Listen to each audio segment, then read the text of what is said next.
Melissa dealt a severe blow to our national road network and public infrastructure. The National Works Agency reports that 151 roads were impacted island-wide, with landslides, fallen trees, flooded corridors, covered pavements, and breakaways, rendering many communities temporarily inaccessible. At peak, 134 roads were blocked, particularly across the western parishes, most directly in the path of the storm. I'm pleased to report that through urgent mobilization of national and private resources, more than one-third of the affected corridors have been cleared or reopened to at least single-lane access. Priority has been given to corridors serving hospitals, airports, seaports, water treatment plants, and emergency shelters, ensuring that life-saving assistance and relief supplies can reach communities swiftly. This recovery effort is a testament to the determination and discipline of our technical teams and the spirit of Jamaican partnership.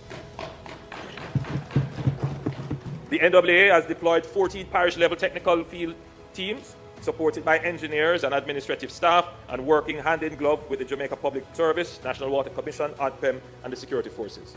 We have also activated the full capacity of Jamaica's contracting ecosystem. Major contractors, including our Spark project partners, CHEC, and local road maintenance firms, are assisting with heavy equipment. The private sector has stepped up. Bauxite companies, housing developers, and other equipment owners have volunteered machinery and operating time. I want to thank them. Community members armed with chainsaws and machetes have joined the effort, and we express our gratitude for their assistance in clearing some of our roads. This is the Jamaican spirit at work. Simultaneously, technical teams are assessing bridges, river training structures, retaining walls, coastal revetments, gully systems, including the Sandy Gully and the north and south coast gullies, and the national traffic signal network.